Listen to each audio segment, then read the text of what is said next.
Welcome to Bridge the Gap with hosts Josh and Lucas, a podcast dedicated to informing, educating, and influencing the future of housing and services for seniors. Powered by our supporting partners NHI, Rcare, NRC Health, TSOLife, Erdman, and Sherpa. View more and check out all things Bridge the Gap on our new website, btgvoice.com. Welcome to Bridge the Gap with Josh and Lucas. We are having a lot of fun because we're laughing. A great show here today. We want to welcome our really good friend, Todd Hudgins of Erdman. You are the Senior Vice President over Senior Living. Welcome. Thank you. Happy to be here. And so we are here at ASHA. The sun is finally back out. We had some rain earlier. It's been a beautiful day. And I believe you did golf yesterday, right? That's right. How did that go? It went incredibly well. I had a blast. I hit them long and straight and not towards the hole all the time. Doesn't matter. You made good contact. And I curved a few of them too. Yeah. That's golf. Yeah. Well, we did well watching Excursion. Yep. Had a great time as well. The fellowship was great. And I'm sure it was at golf as well. But a lot of great minds here at ASHA. Yep. Mm-hmm. And Todd, we're looking forward to getting in your head a little bit today, man. I hear you saw some whales, actually, so it was a successful trip. We have the photos to prove it. Oh, well, we saw whales before we even got out of the harbor, which they tell us that was unusual. So I enjoyed that because I didn't have to worry too much about getting out deep and getting seasick and stuff like that. That was my number one anxiety, was that I might get sick. Chum. Yeah. Todd, we've known each other a while. Actually, you to me you've been a mentor to me in the business because of your experience, and it's really helped shape kind of my understanding of how to approach relationships, how to approach leadership. I think that you're a part of developing culture, and I think that's probably why you are in the role that you are today. So I'm really grateful for that. Talk to us about what got you to this point, your background in the industry, and why you're so excited and about senior living. Well, it's a long story, but I can abbreviate it, I think. 10 years ago, I stumbled into this as an exit from the marine industry for a lot of different reasons. But what I realized was what I was doing before senior living was all about me, and it was for me. And it felt good, and I made good money, and I loved it. But, when I joined senior living, I realized that everything I do now is about helping seniors in one form or the other, and there's no way to look at that and not smile. So it was a really cool transition. I was in the recreational business before, and now I'm helping seniors. Yeah. So I think it was an easy thing to feel really good about, and that just started my journey into senior living. And I'm a bit of a voracious learner when it comes to new things, and so I've just been paying attention and asking a lot of questions. Somebody once said to me, I started off in senior living in a business development role. Somebody once said to me, the most curious people out there are usually the best business developers because they're just always learning. And so I just made a habit out of asking a lot of questions. Yeah, and stumbled into some great stuff along the way. Mm-hmm. So we were talking a little bit before the show about, obviously, I've had the opportunity to work with you a little bit through the years professionally and the different varieties and with your new venture that you're engaged in. And one of the things outside of that you were talking about is the emphasis on culture. And I know at this conference we've been talking to some of the thought leaders that have been on the panels and so forth, some of the CEOs, and everybody, regardless of whether they're talking about design or operations or the real estate function, everybody's saying, the real value is in culture. So that's very encouraging to hear people talking about that. But something that, I often don't hear from your industry is that we were actually just talking all about culture. So maybe you can give us some of your background, what your value proposition, what you guys are working on, and how that applies to senior living. Well, at Erdman? Yeah, at Erdman. I think, from a culture and leadership standpoint, we're on a specific journey, and the company has been on that journey for a couple of years. And what is ever present is the challenges in workforce development. culture is your equity when it comes to building a great employee base and keeping those employees. That's all you have to offer is your culture. Sure, you can pay well and you can have great benefits and everything, but if your leaders don't treat the rest of the employees like humans and encourage growth and internal growth, it's just not going to work long term. So we spend a great deal of time on that. You know, at Erdman, we spend probably 50% of our leadership team meetings on culture, where we are, where we're headed, and next level leadership, identifying the next level leaders in our organization and providing them the tools to become better leaders, how to handle difficult conversations, how to handle easy conversations really well, and be opportunistic when situations within the company and within the employee base come up, how to capture those moments and really help people grow internally. We spend a ton of time on that, and it just comes out. It's blossoming. It's fun to watch because people really do grow in the business or in our company. Yeah. And so it doesn't matter their role. They feel like they're A, contributing to what we do, B, contributing to themselves, and C, they know they're headed in a place that's better than if they were somewhere else just working and doing their job 8 hours a day, you know? Right. Well, it's so fascinating because that makes your culture very much a perfect marriage for the operating culture that exists in these senior living communities. Everybody's talking about culture. You guys have a kind of a unique perspective because you get to work with a lot of operators, a lot of developers to really bring the vision down to like a reality, to help design that, to implement that, to plan that. And some of the things that we're hearing all the time, Lucas and I talk about this, it seems like it comes up in almost every show in some fashion, is this whole intergenerational concept. And I know you're working on a lot of projects right now. A lot of them haven't been released yet, so you don't have to get into unique partnerships and things like that. But maybe give us a little insight on some of the design trends and things like that. When people are saying intergenerational, there's even some confusion on what does that mean? How are people thinking that's going to be delivered from a design perspective? Do you have any insight on that?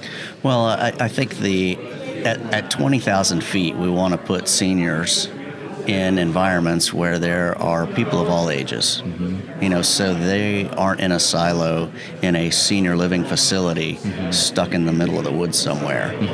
Out of the number of projects that we're in different stages from feasibility to engineering and construction on, one of them is a standalone IL-AL memory care.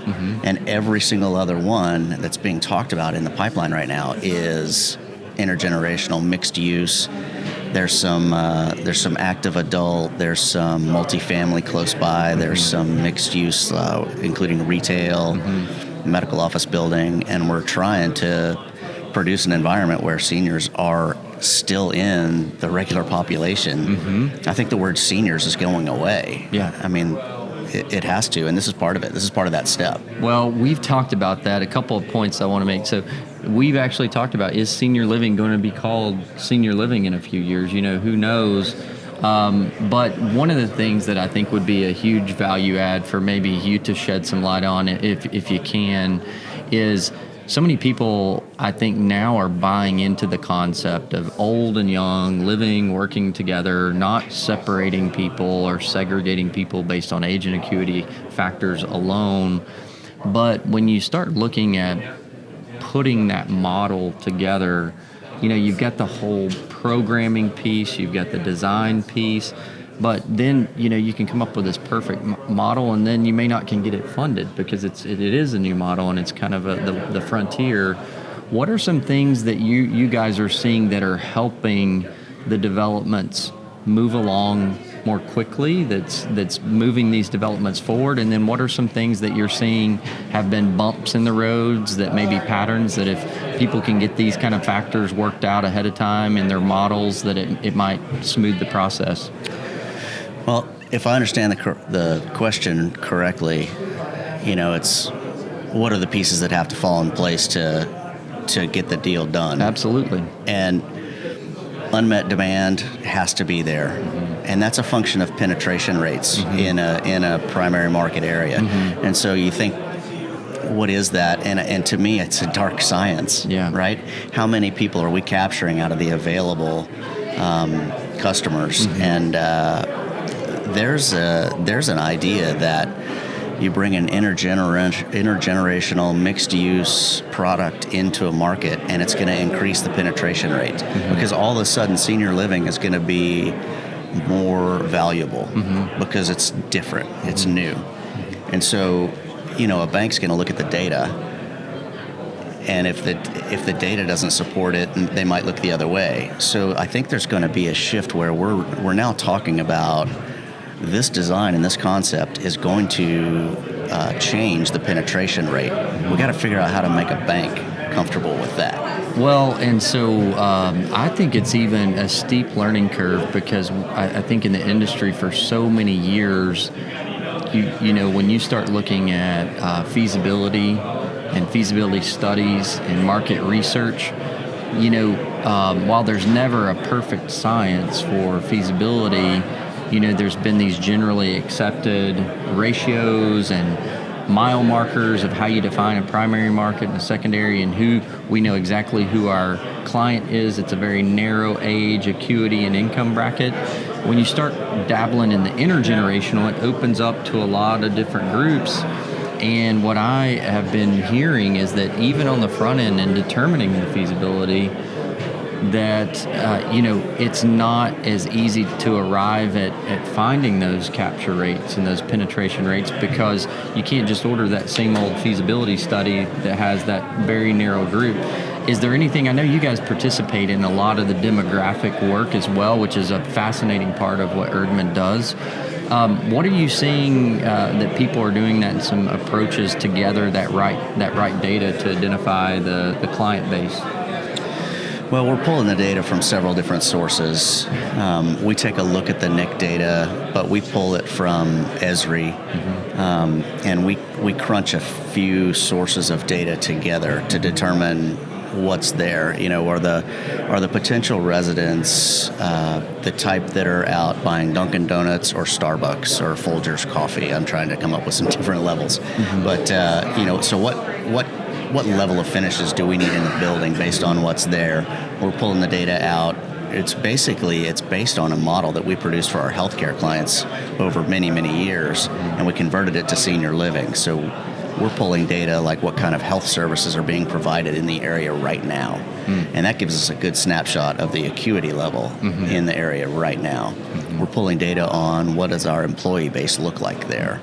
Who do we have to hire in that market?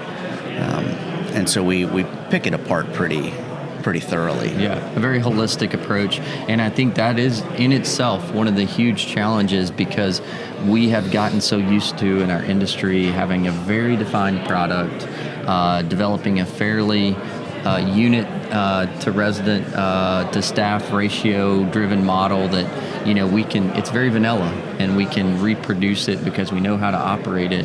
That's one of the fascinating things to me about this change in the talking points of intergenerational. So Lucas, you've had an opportunity to work some with Todd. I know we didn't want to make this a commercial about Erdman, but what are some of the interesting things that you've been able to spend some time on this year with Todd? Well, a lot of different things, just because we have a great friendship. But what I'm thinking about as you guys are talking is just this element of disruption that continues to get batted around at the conferences. And I think that this intergenerational component is definitely going to be one of those things. What are your thoughts? Well, I think it is. I mean, it's being talked about. We have internal research. We have an internal research group, and they're out there right now bringing in data so that we can start producing more information in terms of thought leadership on the subject of intergenerational living. And, we want to produce that for the outside, but we also want it for our internal designers because those guys and girls are interested in being on the forefront of that. It's coming down the pipeline. It is happening. The mousetrap that we all see and that we've all done for years is not going to go away anytime soon, but we're going to begin to see, I think, this intergenerational scene popping up, and it's you're not going to be able to deny it. It's disruptive because it's brand new. And I don't believe that when you look at the pro forma on this, that it's going to look a lot different if you just pull out the subset of senior living. It's still senior living. It's just we're increasing what's around it, what's right around it. Yeah. So very interesting. When I look at what you're doing, Todd, you're doing some, in my opinion, some very out of the box things when you start talking about your emphasis being on culture. You guys are investing a ton of time and have a team that looks at market data. And what's interesting in what you just said is not just for the consumer, but to up your IQ so you can deliver a value-based service to the consumer. What other kind of things would you say you guys are investing in to be really aligned? I know you've had a strong background at Erdman being involved in the healthcare space and with health systems across the country. Really dove into senior living specifically. And it seems like there's this trend that I'm seeing that people are that have been traditional assisted living operators. As the acuity creep is happening, we're seeing people jump from, I'm going to follow the acuity and stay more of a healthcare model. And then some are going, I'm going to be more independent. I'm going to go independent living because that's where the assisted living of old are.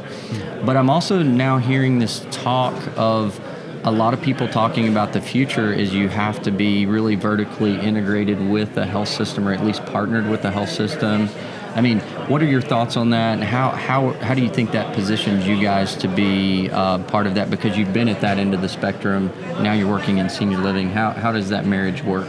Well, we have a great deal of health system clients built over years and years and years, and they are the reason that we got into senior living. I think in the boardroom of most health systems, they're talking about senior living, and many of them are executing on it. I've spoken with operators here at ASHA that are intentionally reaching out to health systems to create partnerships.